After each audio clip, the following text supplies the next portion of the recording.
Je voudrais que vous commenciez par définir le concept de marque employeur. La marque employeur, c'est une démarche qui est mise en place par l'entreprise à l'initiative du dirigeant ou de la direction des ressources humaines. L'idée de la marque employeur, c'est de rendre l'entreprise attractive, de la rendre attractive auprès de collaborateurs, de candidats potentiels qui pourront rejoindre cette entreprise. À travers la marque employeur, l'entreprise va communiquer sur ses valeurs, ses engagements, sa politique RH, sa politique de rémunération, sa politique de développement de carrière, et pourra ainsi être présent auprès des internautes, non seulement en tant que prestataire de services, fabricant de produits, mais également en tant que marque et entreprise qui va attirer des candidats potentiels pour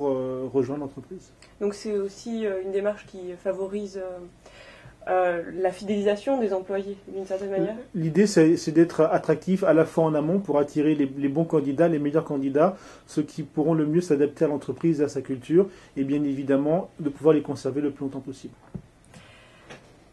Et quels sont, à votre avis, les enjeux et les risques de la démarche de valorisation de la marque employeur ?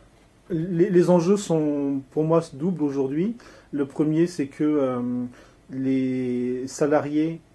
peuvent s'exprimer sur les réseaux sociaux, d'ex-salariés peuvent s'exprimer sur les réseaux sociaux, et qu'une direction des ressources humaines devra à la fois capitaliser sur les commentaires positifs émis par des salariés ou ex-salariés et sur leur réseau pour véhiculer cette image employeur, d'une part, et d'autre part, essayer, et c'est beaucoup plus difficile, de détecter quels vont être les commentaires négatifs qui vont être émis généralement anonymement par des salariés ou d'anciens salariés et pouvoir y répondre.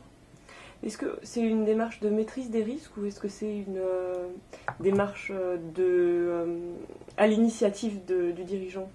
C'est une démarche aujourd'hui qui est à l'initiative du dirigeant de l'entreprise, qui va s'appuyer sur la direction des ressources humaines, sur la direction marketing, sur la direction de la communication et développer sur Internet une stratégie globale qui va valoriser son image en tant qu'employeur et non pas uniquement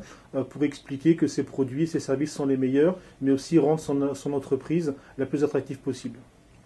Et est-ce que vous pouvez donner des exemples d'outils et de supports que les entreprises peuvent exploiter pour mettre en place leur démarche? Aujourd'hui,